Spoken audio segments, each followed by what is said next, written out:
I'm Jim, And I'm Garrett. and this is Jim Jim and and Garrett at Garrett at the the Movies. movies.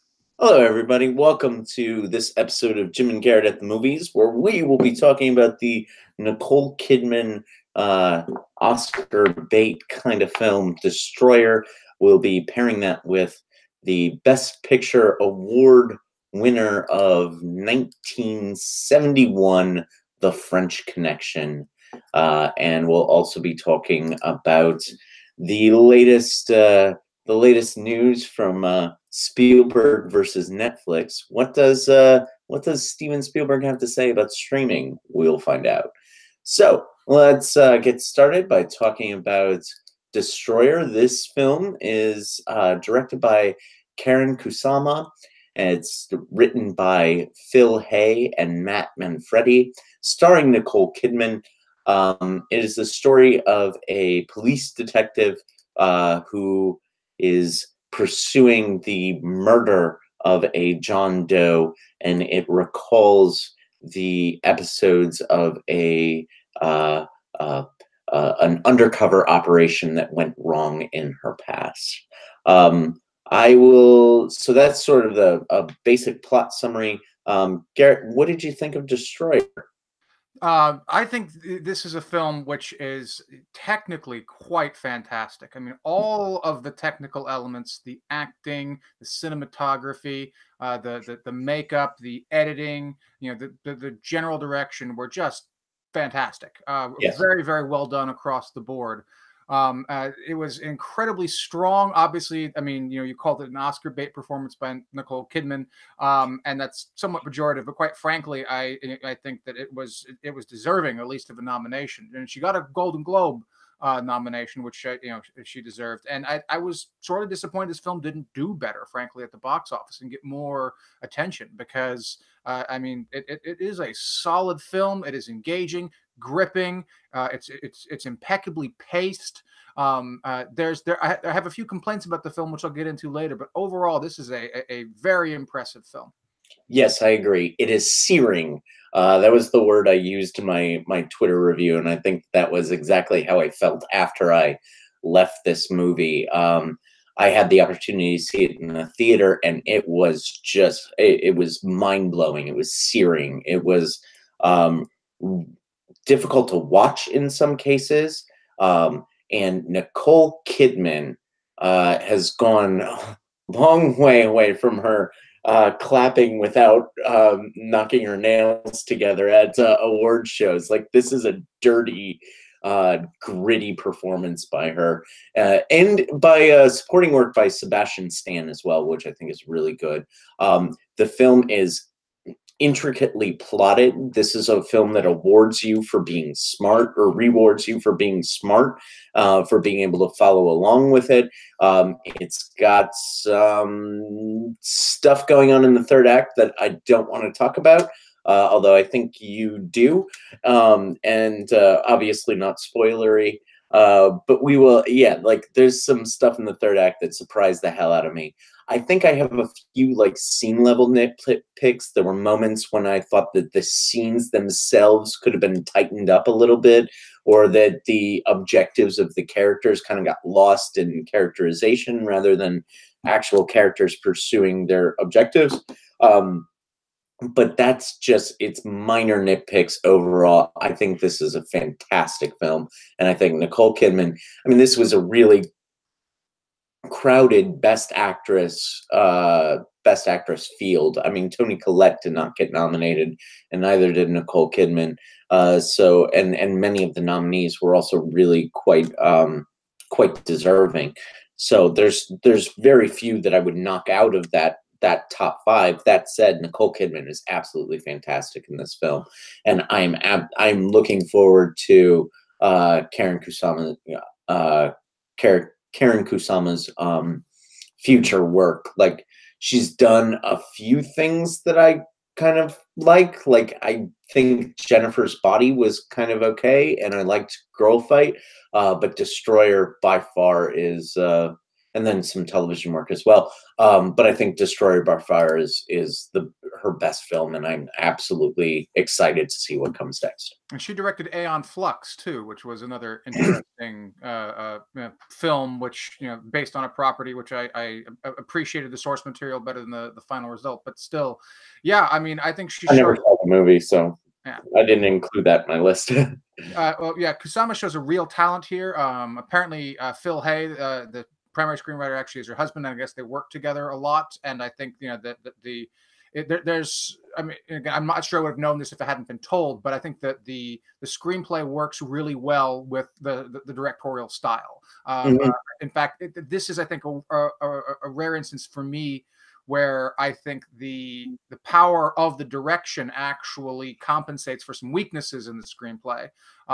For most of the film, I was a little, not so much let down, but I felt that the basic plot underlying the story was fairly straightforward. It reminded me in some ways of Wind River. I thought, again, another film that was excellently directed, but when you sort of strip away the stylistic direction and the incredible competence, technicalities, the story underneath was pretty basic.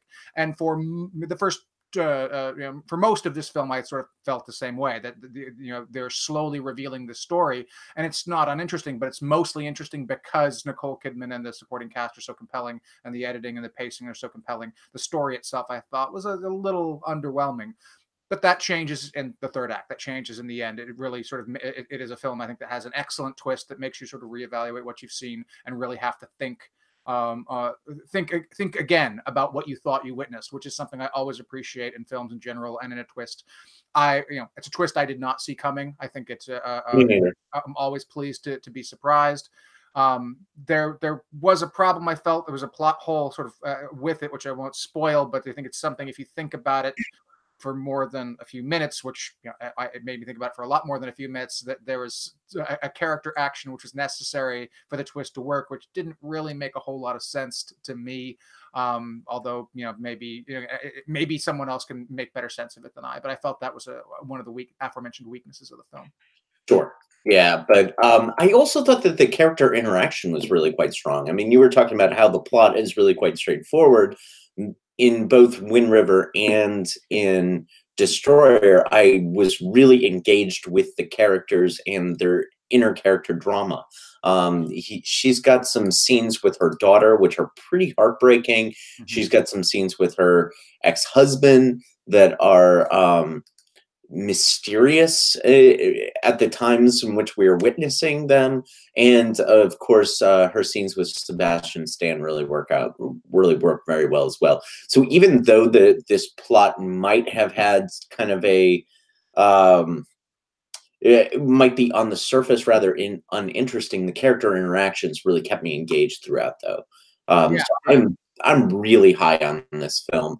I gave it do you want to wrap up before I No, I think there's a little more to say about it. I mean, okay, I agree. Her relationship with her daughter was very well done.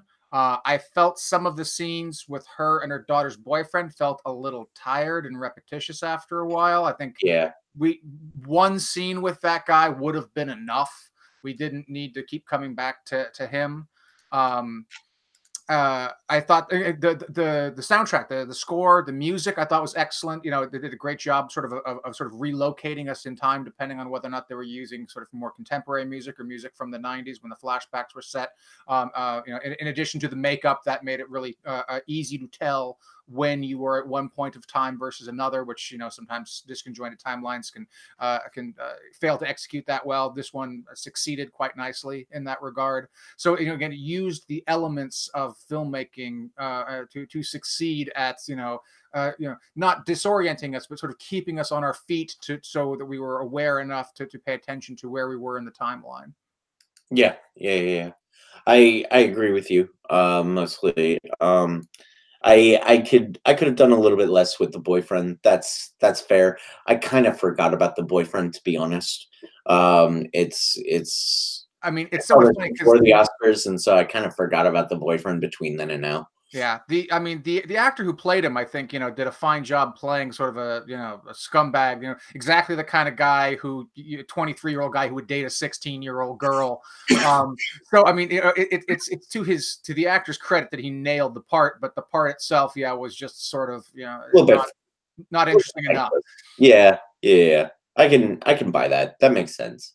Um, yeah, I was also sort of looking up negative review. See, this film is getting only a 6.6 on IMDb, and it's only got a 72% on Rotten Tomatoes, both of which are very surprising. I'm trying to see why critics didn't like this, and most of their reasons don't really make sense to me, and it almost seems as though they've watched a different film than I have. But so be it. So I tell me enjoyed the movie, what do you so think about the title? Why is this film called Destroyer? I think she is. Uh, I think it's a representation of who the character is at the time that we see her. That she is just sort of a Shiva like force that is, I think that's what it's taking its title from specifically, and I think that makes some sense after you see after the twist is revealed. What about you? Why, when you ask me those questions, I start Right. to think you have an Well, answer. I didn't have a clear answer. I mean, obviously, the character is both sort of self-destructive and willing to destroy anyone who gets in the way of her objective. But she wasn't quite so willing. I mean, again, based on the title, I was expecting her to do something which I know you don't like, which is basically just beat and shoot and fight her way through everybody. Right. And she didn't do that. Again, and I think it was to the film's credit. She did that when it was necessary, but she used other methods, other techniques to achieve what she needed. But while I think that made the film better, it also made the title "Destroyer" seem a little less appropriate because while she again she certainly destroyed some, she also preserved others, and so again, the title felt a little off for me, I suppose, is what I'm getting at. Sure. Yeah. I mean, it's not, once I get into a film, I often forget about the title. Um, that's I understand your point. I think it is probably referring to, there's a reference that I might not be getting, or it might be one of those things where I don't have a title for this thing. Right. Call it Destroyer, because that's what she is. Yeah, Right. I'm glad that it didn't go down the action movie and violence for violence sake kind of plot line. I like that it stayed pretty focused on character interactions throughout. Mm-hmm.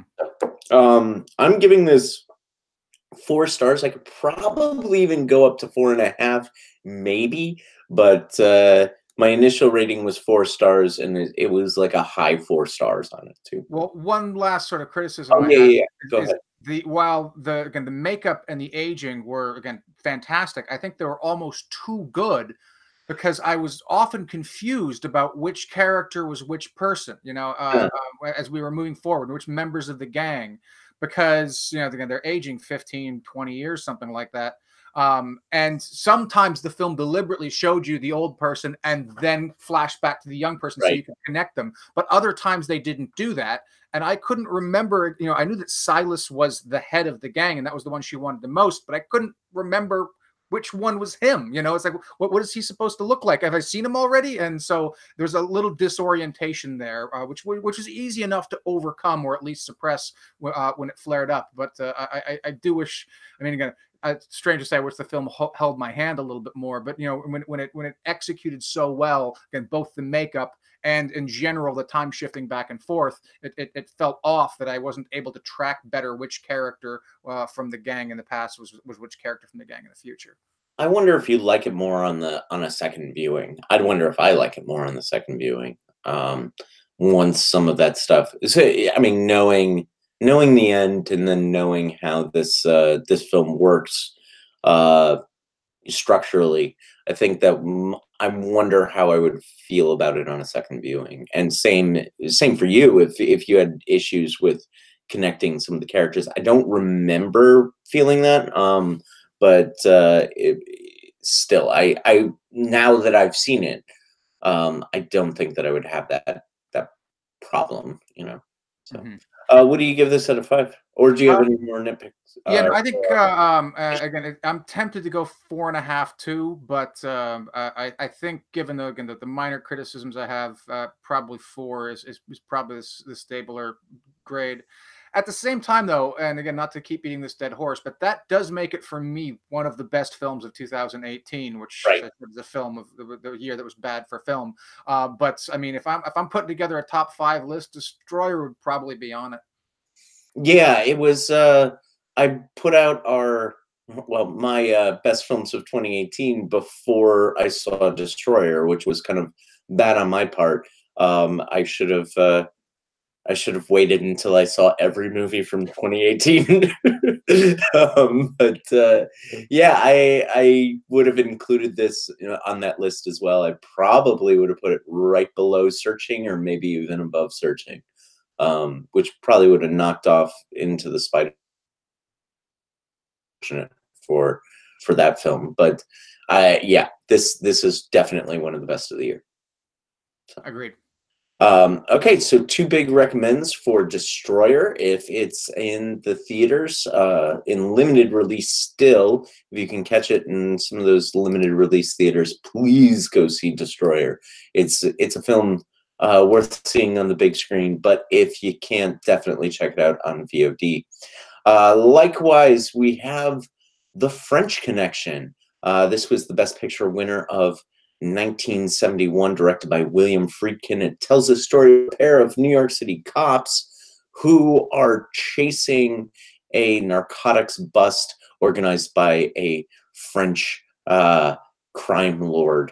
Popeye Doyle and um, Cloudy Russo, played by Gene Hackman and Roy Scheider, respectively, played the police detectives. And this is a film that's sort of famous for its car chase and for its car chases and action sequences. For a while I was rewatching it, I started to call it Cardio the movie. What did you think? This is the first time you've seen French Connection. What did you think, Garrett? Yeah, I was. This was my pick to pair with Destroyer. You know, even though I know you suggested maybe we should pair Rush with it, which may have been sort of more directly appropriate. But I wanted to see French Connection because I'd never seen it. It you know, obviously was considered a classic, Academy Award winning film, great cast, great director. It sucked. Oh my God, this film was not good. I mean, I'm so disappointed by it. You know, I kept coming back to this. Must have been one of those things where it was novel for the time, and the Yes. audience hadn't really seen films like this before. And so, if you've never seen a film that was sort of doing the kind of action and the kind of car chases and the editing and the chase sequences and the stakeouts and the listening and stuff like, if all of that was novel, if you hadn't seen it 100 times since in other movies and television shows, then yeah, I can perhaps it would have been more interesting. But it's you know it's maybe a victim of its own success in this way that other films and television shows have done what this film did and did it better. And did it in a way that was much more interesting. And you know, again, it can't be entirely that much. But even that excuse, I don't think goes very far. Bullet is a film that came out 3 years before this film, and it did car chases much better, and it didn't Right. win an Academy Award. You know, I mean, William Friedkin, again, fantastic director, obviously The Exorcist and Bug, another favorite of both of ours. But I felt that, I mean, there was just the cinematography was off. There were scenes when a character was half in frame and speaking, and it was just shaky cam going on all over the place. It felt amateurish. It felt terribly paced. I really don't think there's anything about this film I think that worked. Wow. Okay. So you're much more negative than I am on it. I remember liking it probably because I saw it at a time when I was doing research on classic film, and when I was like, okay, this is a movie I'm supposed to like, and I was sort of primed to like it. And even now, as I rewatched it earlier, the past couple days, I liked it fine. I liked it in sort of um, uh, nostalgia is the wrong word, but in a classic film sense, just in the way that you're talking about how This is the original. This came before Serpico. This came before some of the crime dramas that we've seen before. It actually was released, I believe, a couple weeks before Dirty Harry, and it's got a lot of similarities both in its characterization and in its sort of moral compass to Dirty Harry. And in that sense, a lot of those things kind of worked for me, but only in context. I'm trying to put myself in the position of somebody in 1971 who goes to a theater and has seen Bullitt and this do the things that Bullitt and this did. I think its car chases are actually really well shot. So I think the cinematography in many of the action scenes is really quite good. I think that I mean, he was using a wheelchair instead of a dolly in some cases, and the parts where characters are shaky cam is where the cinematographers actually getting up from the wheelchair to go follow a guy into the subway. So those are things that I actually did like about this film. I understand where you're coming from when you say that. Well, okay. So let's kind of dive deep into this. What are some of the specific criticisms that you have about this film? Maybe we could take them sort of one by one, and go from there. Well, let's take as a point of contrast. If you mentioned Dirty Harry, Dirty Harry, I think actually poses some really interesting questions about, there's a scene in which Dirty Harry tortures a suspect to try to get information about saving a suspect or saving a young girl. That raises interesting questions about the ethics of torture. Is it okay to torture if you're doing it to try to save someone's life and so forth? I use that scene from Dirty Harry in some of my ethics classes to try to sort of broach that. There was nothing in this film that had that kind of weight. The characters were two-dimensional, and one of those dimensions was racism. And it's, I kept trying to figure out, wait, are these supposed to be sort of anti-heroes? Are they supposed to be like, the bad cop, like Vic Mackey from The Shield or something like that? But the film seems to portray them as heroes, and it seems to sort of endorse everything that they do, from all the civil rights violations to the beating up of suspects, to again, the outright fucking racism. And I realized it's 1971, and okay, but still, I try to put myself in the view of someone seeing it from the point of view in 1971, and I think, well, if I was a white 40-year-old man seeing it in 1971, I might think that. But if I was a black man in 1971, I'd be like, fuck Popeye Doyle. Well, I've seen that racist cop. That racist cop has shook me down. I do not like this guy. I do not identify with this guy. Fuck him. I'm actually rooting for the goddamn drug dealers half the time. Yeah, I mean, I don't think that the film is actually promoting Popeye Doyle to be a hero, and I don't think because the end of the film is they don't get the guy.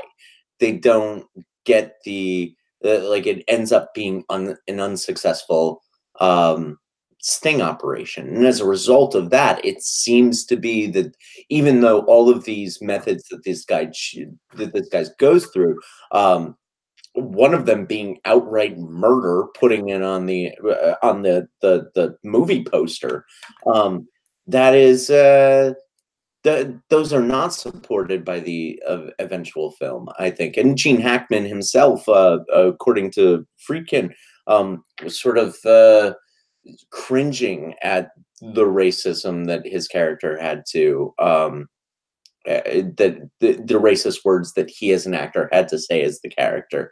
So I don't think that the film is promoting these people to be heroes. I think that this is part of the tradition of 70s crime films that are gritty, realistic, and in many cases without much of a point of view. I think that French Connection is actually that Serpico is in conversation with French Connection, because Serpico is a film that kind of puts the character up as a hero in order to kind of fight against the portrayal of cops that Popeye Doyle is. I wish that there was a little bit more for Roy Scheider to do, because I think that his character probably has a little bit more of a moral dimension. But this is a film that's one of those gritty, point of view-less crime thrillers that kind of kicked off that 70s era of those gritty, Dirty Harry, Death Wish, etc. kind of things. But the film never really pushes back against Doyle at any point for his misbehavior. I mean, they have another cop, you know, sort of give him shit for getting another cop killed, and that flips him out. And there's a number of cliches, which again probably weren't cliches at the time the film was made, so maybe it's unfair to hold the film to that. But you know, they give him pushback for not being effective, for wasting time. No one ever pushes back for him for abusing suspects, for violating their rights. He shoots the guy in the stairwell, and then the very next scene, there's no debrief. There's no "what were you thinking?" There was no we're taking your badge cliche scene. He's just goes on with the investigation like nothing happened. They just arrested the guy, and there isn't any sort of moral context to the shooting the suspect in effectively cold blood. And I mean, as you say, they put it on the poster, and again, from a technical point of view, I can see getting the angle on the for the bullet to hit the actor in the back and the shot down. I see why they put it on the poster. It's a nicely composed shot, but still, it seems like it's again. I don't see any moral context there. I don't see any pushback. It seems to me that the film, I mean, again, it's credit to Gene Hackman for feeling uncomfortable about the racism, but the film isn't uncomfortable with the racism. The film is ably comfortable with it. Well, I mean, I think that what you're asking for is a modern conception of a crime drama, so that the film has a point of view about these characters, which in the 1970s, many of those films did. I mean, Bullitt is an asshole too. Yeah. The Steve McQueen film. I sort of feel like we're talking about all 70s crime dramas within the context of French Connection, which is appropriate. But again, compare with Dirty Harry. Dirty Harry gets pushback from the DA, from his chief. They tell him that he's going too far. They tell him that the evidence is inadmissible in court. There is this context of he is the rogue cop who's pushing out against the system, and the system's pushing back against him. And that tension is part of what makes Dirty Harry interesting. And there's none of that in French Connection. But at the end of Dirty Harry, he ends up being justified to some degree. Like, he ends up getting the guy. Yeah, you can. And so the message of Dirty Harry is he's the type of cop that we need in these awful streets. Like, he's the one. He's the hero. He's the one. And in Dirty Harry kind of sides with him, but it still shows the complexity, the moral complexity of the basic conundrum there. And I don't see any conundrum in the French Connection. I don't see any questioning about Doyle's methods, or his personality, or his behavior. It's just his only problem is he's not as effective as the other cops would want him to be. Right. Well, maybe that has something to do with the fact that he's a dick. I mean, I think that some of the things that you're asking this film to do are things that contextually the film was not setting itself up to do. Now, you're absolutely right that we should expect films to have these point of views about moral issues, especially as it comes to police brutality. I don't think you could make the French Connection today the same way that you made it in 1971. I think it would be a damn near amoral film. Within the context that it was produced, I think there are different sort of dimensions to how this film is being, how this film was received in 71 versus how it would be received in 2019. That said, I mean, I'm not saying that your criticisms are invalid. I'm just saying that they're not the criticisms that would have been at play in 71. So another criticism there, which perhaps may have been, again, the pacing of the film. I mean, so much of this film is just cops waiting around, cops looking in the window, cops listening in, cops walking past, then doubling back again, and just nothing's fucking happening. Again, I realize that movies are much more fast-paced today than they were in 1971, but if you actually broke down the plot elements, there's very little that occurs. I mean, they actually the inciting action for the film is they accidentally spot a couple of guys in a bar that look like they're up to no good, and they decide to follow them, and they just turn. Right. It happens to be a $500,000 drug deal. It's like, I noticed that too. Yeah, on the rewatch, I was like, oh, wait a second, this is a shitty inciting accent. Yeah, you're right. You're right there. I although the only I'll defend it. I'll defend the sort of cops waiting around, cops eating pizza, cops, asking what vintage the coffee is, et cetera, et cetera. Which I thought was kind of a good line.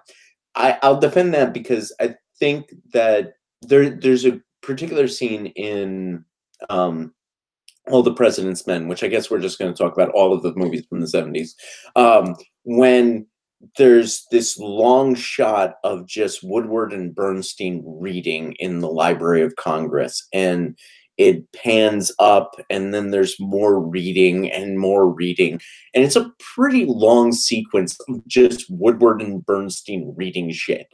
And the director, Alan J. Pakula, I might be pronouncing his last name wrong. Anyway, he talked about that scene very specifically, saying that what I wanted to do was show the audience just how much patience it requires to be Woodward and Bernstein in this thing. And I was thinking the same thing as I was watching The French Connection. How much patience does it take to be a stakeout cop? How much patience does it take to actually tail a guy? What are the machinations involved there? And I thought the film actually did that fairly well. I know that you disagree, but that was a bit that did work for me. Yeah, here's a film idea, or for that matter, even a play that could work. Two cops on a stakeout, bored out of their minds, end up talking about their lives. Occasionally something happens that they figure they get disrupted about. Maybe they have to pay attention, but they don't, and then they go back to it. I think that would achieve that effect and give you something interesting to dig into. Woodward and Bernstein were interesting, human beings and interesting characters. Popeye Doyle is, again, beyond his offensive racism, is a pretty boring fucking character. There's nothing like two dimensions. There's very little going on with him. Again, a little bit more perhaps with Roy Scheider, like Scheider's character, like you noticed. But even him, he's clearly taking a back seat. So yeah, you want to talk about, you want to show a movie that shows their patience, that shows what it's like to be on a stakeout. You can do that, but you have to show them being interesting as such, not just, I mean, the music is very clear, trying to amp you up. Oh, what's going to happen? What's going to happen? That's something else I hated. The soundtrack, the score was just fucking awful. It was like just nails on a chalkboard, irritating, and just trying so hard to amp you up and to get you excited, and just failing, just completely failing. I kind of love how much you hate this movie. It's not it's actually relatively rare that you hate a movie as much as you hate this one. Again, it's in large part because of the disappointment, because it's considered a classic. It won the Oscar. I was expecting it to be really solid and really good. I like a lot of 70s cinema, and this just didn't work. Yeah. 98% on Rotten Tomatoes. I had to look it up. Yeah, count me in the two. It's gonna be 97 when you're done with it. 98 to 97, all because of I don't know. I like this film a little bit more than you do, but I certainly recognize that it didn't work for me as well as I thought it did work for me when I originally saw it. I suppose maybe it's necessary that they should dial it back some and actually compliment, because when I say nothing worked, that's not entirely fair. Like you mentioned, I think the car chase scenes were well edited, and again, as I'm sure as a technical matter, were very hard to pull off. And just the coordination, it's a little easier now with some of the more technical sides of things and green screens and whatnot. But so I can sort of appreciate the craftsmanship that went into that, both in the shooting and in the editing of that. There is an intensity to Popeye Doyle, which definitely you could imagine an actor sort of phoning it in and reading the same lines in a way that was sort of less powerful, less effective.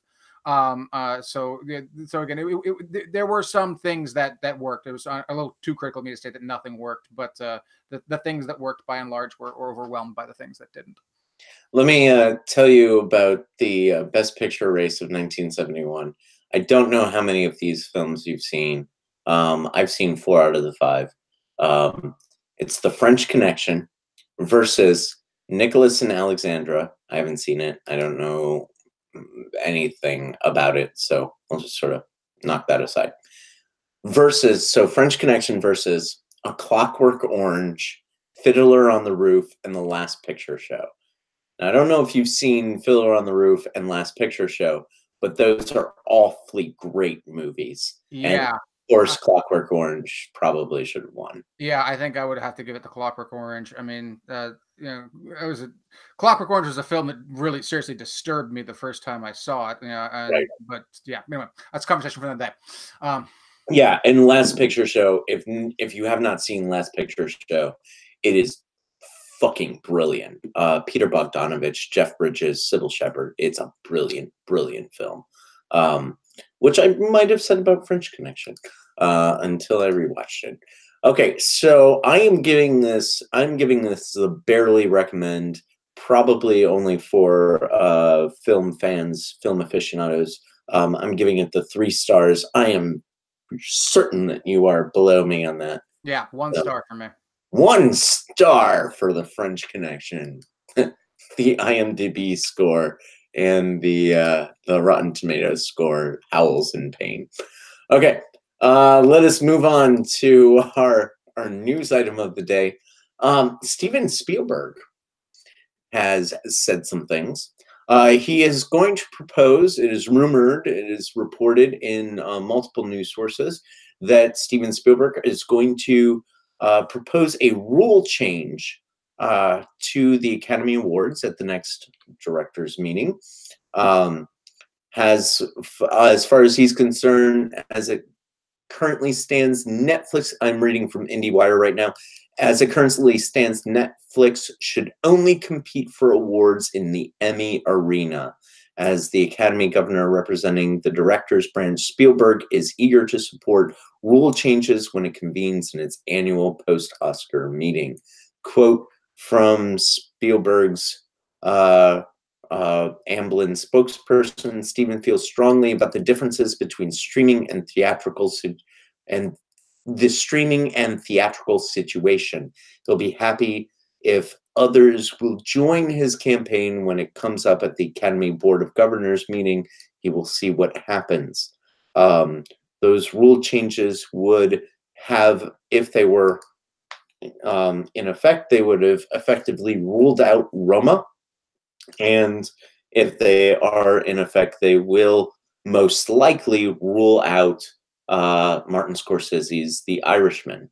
Now, a little bit of context: when Roma was released, it was released in a very limited 3-week engagement only in the LA, New York areas in theatrical release, and then it was immediately then released on Netflix's streaming platform after that theatrical engagement. Netflix doesn't respect the 90-day theatrical window that most theatrical releases have. That is to say that once a film is released in theaters, it takes at least 90 days before it is then released on any streaming platform in order to give the theaters kind of a monopoly when films are originally released. Why go see Captain Marvel this weekend when you can wait 3 months and see it on Netflix? Or if that rule wasn't in place, why go see Captain Marvel in theaters when you can see it on Netflix right now? So that's the sort of basic idea of Spielberg's proposed rule change. Netflix responded on their Twitter account by, I guess this is called subtweeting them, right?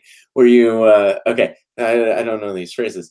The Netflix film, this is quote from them: "We love cinema. Here are some things we also love. Access for people who can't always afford or live in towns without theaters. Letting everyone everywhere enjoy releases at the same time. Giving filmmakers more ways to share art. These things are not mutually exclusive." Spielberg was, of course, accused of old man yells at cloud memes, and was also accused of being out of touch as a result of his proposed rule change. So, Garrett, while I probably know what you think about Steven Spielberg's proposed rule change, before I go on and talk a little bit more about some of the other issues associated with this, let's get your thoughts on this news, Dad. Yeah, I think we might be on opposite ends on this one. I suspect you're more sympathetic to Spielberg's point of view. I am not, and it's strange, obviously, because I get this overwhelming sense of who the fuck am I to contradict Steven Spielberg about the nature of cinema as such. But as I listen to the case that he makes, it seems to me to be just sort of empty conservatism, conserving something not out of its merits, but just because that's the way it's been done. It made sense in the 80s and 90s and maybe even parts of the 2000s to have a distinction between TV movies and theatrically released films, because when you're putting a film on television, it's a different animal. You have to structure it around things like commercial breaks. You have to worry about FCC regulations. You have to worry about appeasing advertisers and such like that. All those influences are going to make the end result of a television movie a very different animal than what that same film probably would have been were it being done as a theatrical release. That Emmy Oscar distinction makes sense in that context.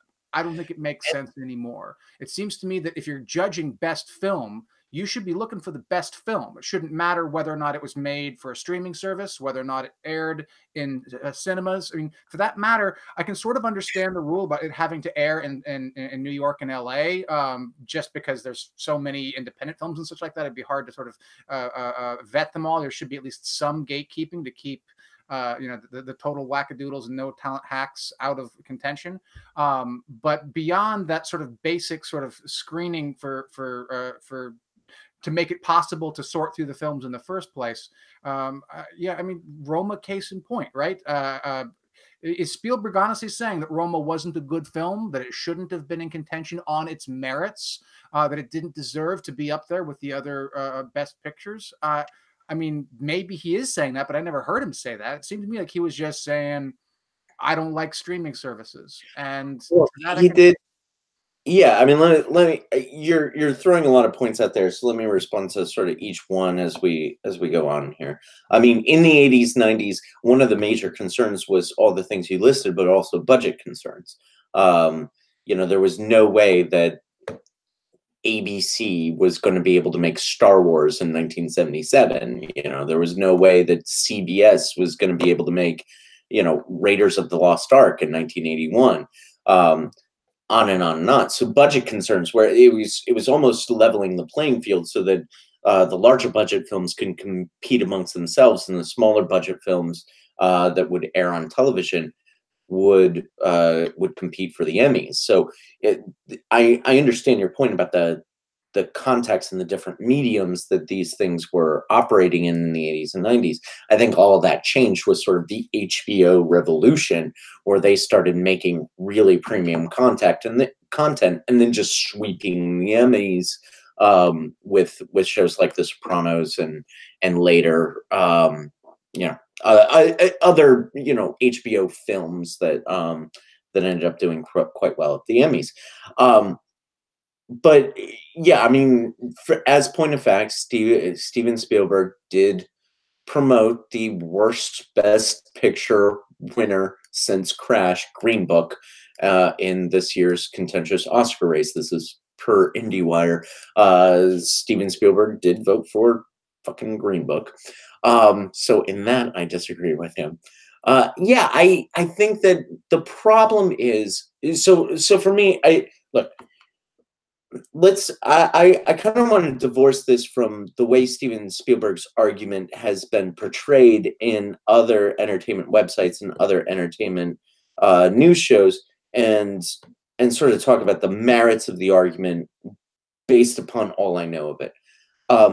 If his argument is that a movie for Netflix is being made to be seen on a small screen and then therefore doesn't have the technical, like the sound design and the sound editing and the cinematography that films that are made to be seen on the big screen and made to be appreciated on the big screen are then I'm with him, because those are two different animals.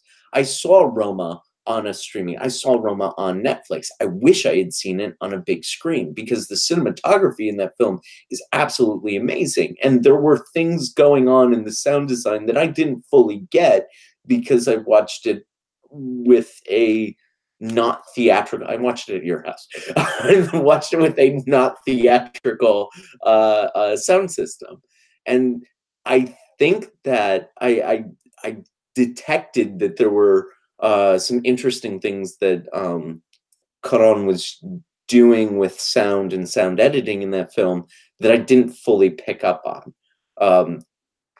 So because these films are being made for that particular medium, and they're not able to be appreciated on that medium, it makes sense to me that Spielberg would ask Netflix, this provider that's attempting to compete with the bigger studios. It makes sense that he would be asking them to simply follow the rules. That is, release your films nationwide in theaters. You put $50 million into Netflix, put $50 million into an Oscar campaign, but none of that $50 million went into releasing it in Evansville, Indiana, in the theater across the street from here. Why not?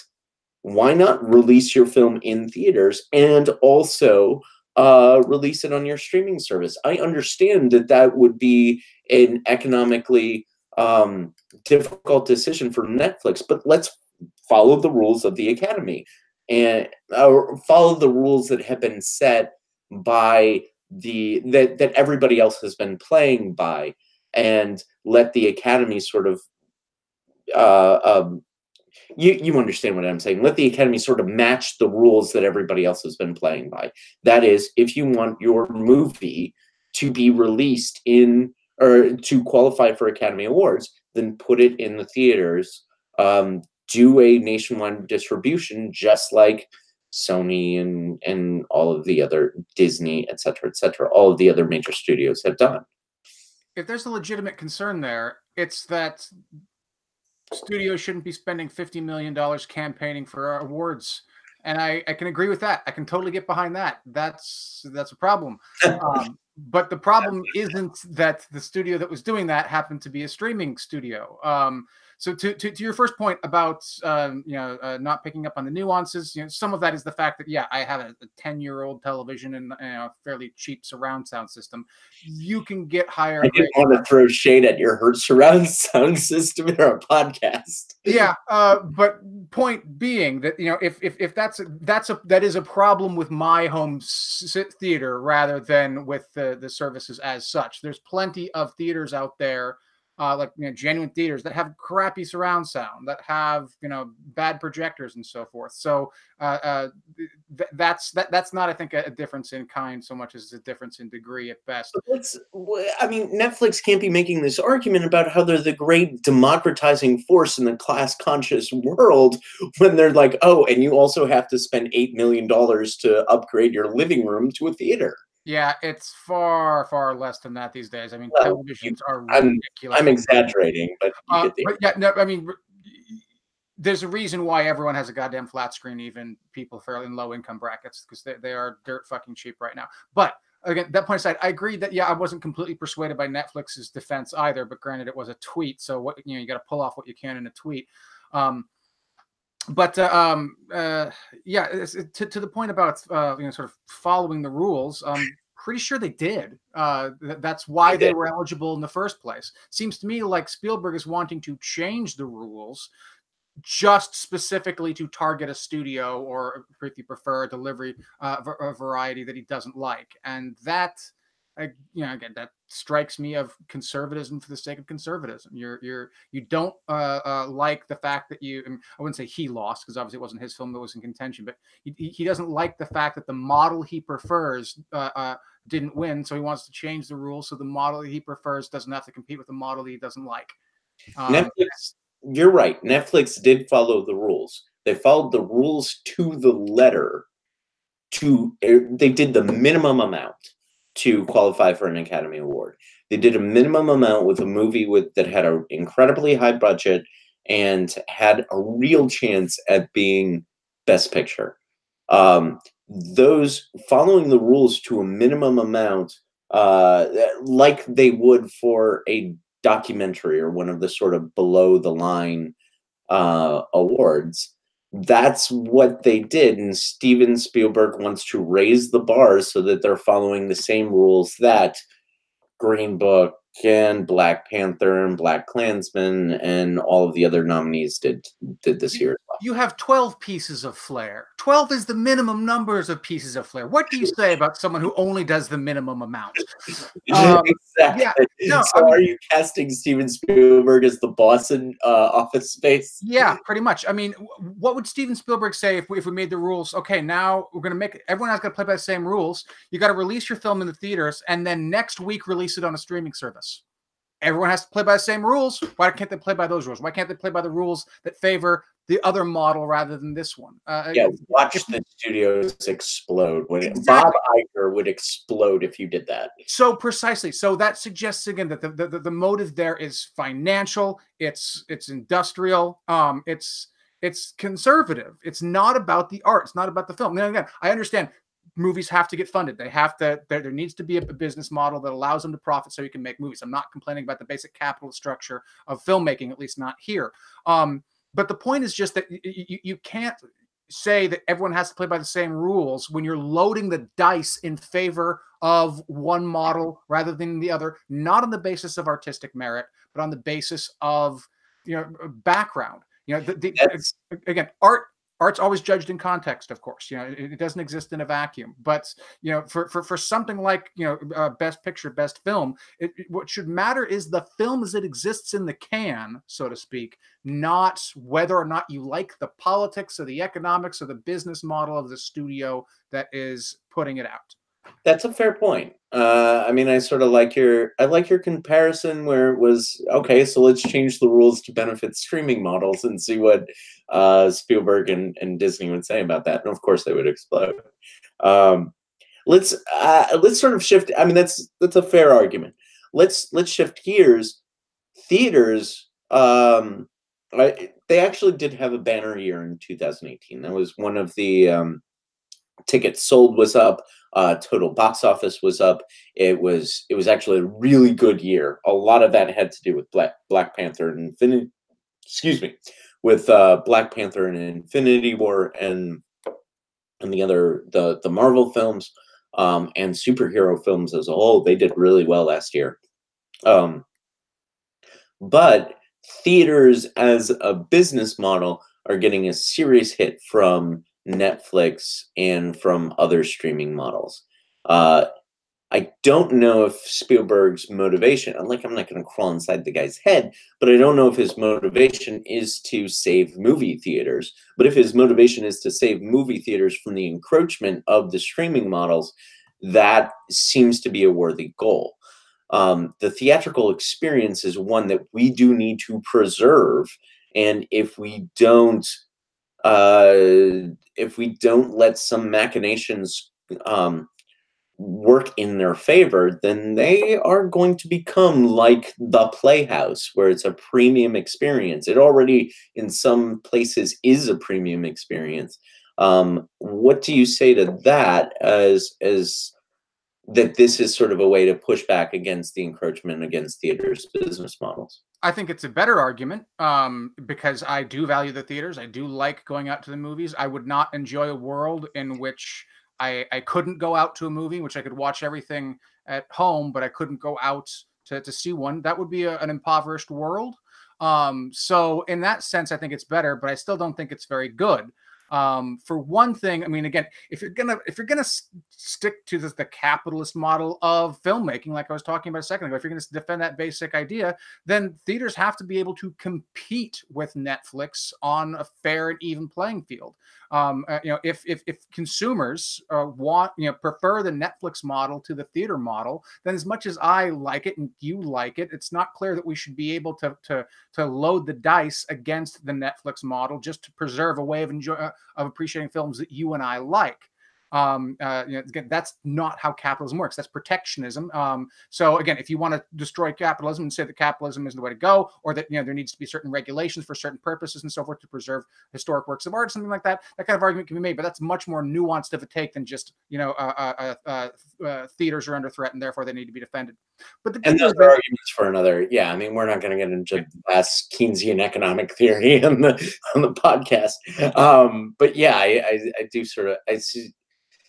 I mean, if Roma had been simultaneously released nationwide and on the streaming model, I would have chosen to see it in the theater. I might have actually. I mean, because of time and how things worked out, I probably would have watched it when I did, while you were grading.